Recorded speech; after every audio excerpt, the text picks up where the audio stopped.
Shalom saudara, Tuhan Yesus berfirman dalam Lukas 6 ayat 36, "Hendaklah kamu murah hati sama seperti Bapamu adalah murah hati." Dalam edisi Voice of Pentecost hari ini, kita akan membahas mengenai memberi dalam kemurahan hati. Tahukah saudara, memberi dalam kemurahan hati bukan hanya bersifat horizontal di antara sesama manusia, namun juga bersifat vertikal kita kepada Tuhan. Pemberian secara vertikal ini bukan berarti secara literal memberikan langsung kepada Tuhan, melainkan melalui gereja sebagai wakil Tuhan yang merupakan institusi yang sah dan valid untuk mengelola segala bentuk persembahan jemaat yang mereka berikan sebagai persembahan kepada Tuhan, guna perluasan pekerjaan Tuhan dan kerajaannya di muka bumi. Dalam Malayaki 3 ayat 10, bangsa Israel diperintahkan untuk membawa persembahan ke dalam rumah perbendaharaan atau bait Allah. Dalam Markus 12 ayat 41-44, Tuhan Yesus memperhatikan orang-orang yang memberi di bait Allah. Pada masa gereja mula-mula di Kisah Rasul 4 ayat 32-37, jemaat membawa persembahan mereka ke hadapan rasul-rasul, dan pada prinsipnya Tuhan Yesus mengajarkan kita untuk memberi persembahan kita ke dalam rumah ibadah atau gereja.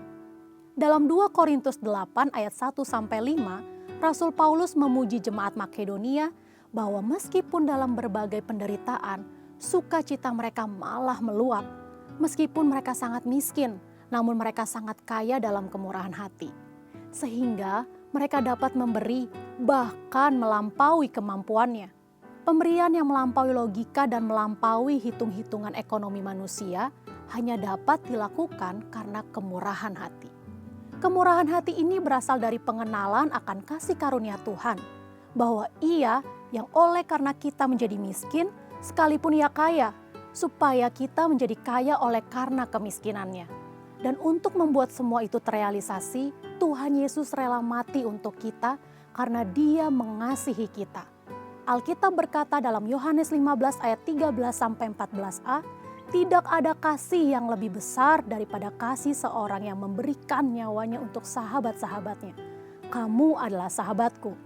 Karena Tuhan Yesus lebih dahulu mengasihi kita dan kita mengasihi Dia, inilah yang mendorong kita untuk memberi dalam kemurahan hati.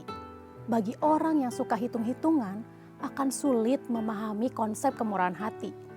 Hal ini dapat kita lihat dari apa yang disampaikan oleh Tuhan Yesus ketika pemilik kebun anggur membagikan upah yang sama, masing-masing 1 dinar kepada para pekerja yang bekerja di kebun anggurnya. Mulai dari yang masuk terakhir hingga masuk terdahulu. Mereka yang masuk bekerja terdahulu protes dan merasa diperlakukan tidak adil. Sekalipun pemilik kebun anggur sudah memberikan upah sesuai dengan kesepakatan. Mengapa mereka protes? Karena iri hati. Mereka yang tidak memiliki kemurahan hati akan cenderung menjadi iri hati. Bagaimana dengan kita? Bukankah sama seperti jemaat Makedonia dan jemaat Korintus, kita juga telah mengenal kasih karunia Tuhan Yesus? Adakah pengenalan akan kasih karunia tersebut membuat kita menjadi kaya dalam kemurahan hati sehingga kita dapat memberi melampaui kemampuan, bahkan pemberian yang melampaui logika? Prinsip memberi dalam kemurahan hati seharusnya diterapkan dalam keseharian hidup suami istri dalam rumah tangga. Memberi dalam kemurahan hati dilandasi karena suami dan istri saling mengasihi, karena kasih Kristus telah mengikat mereka. Paulus dengan inspirasi Roh Kudus dalam Efesus 5 ayat 25 menyatakan, "Hai suami, kasihilah istrimu sebagaimana Kristus telah mengasihi jemaat dan telah menyerahkan dirinya baginya." Kalau dirinya sendiri saja rela diserahkan bagi istrinya, bukankah materi, harta, dan lain-lain sebenarnya menjadi hal yang terlalu kecil untuk diberikan? Selain itu, contoh praktek memberi dalam kemurahan hati sudah dipraktekkan di gereja kita GBI Jalan Gatot Subroto dalam memberikan persembahan sulung setiap tahun. Bukan dengan paksaan, tetapi menurut kerelaan hati dan kekayaan kemurahan hati dari jemaat. Persembahan sulung adalah berkat dari Tuhan, yaitu seluruh gaji dan penghasilan yang kita terima di bulan Januari dan kita persembahkan di bulan Februari. Tanpa kemurahan hati, tidak mungkin seseorang akan memberikan persembahan sulung kepada Tuhan. Sudah banyak kesaksian dari orang-orang yang memberikan persembahan sulung dari kemurahan hatinya. yang membuktikan pemeliharaan dan penyertaan Tuhan senantiasa ada. Bahkan mereka menerima berkat berkelimpahan.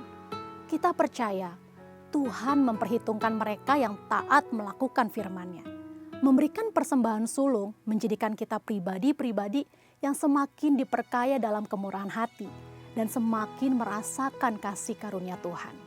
Untuk penjelasan lebih lanjut dari tim teologi kami, saudara dapat scan QR Code yang tersedia.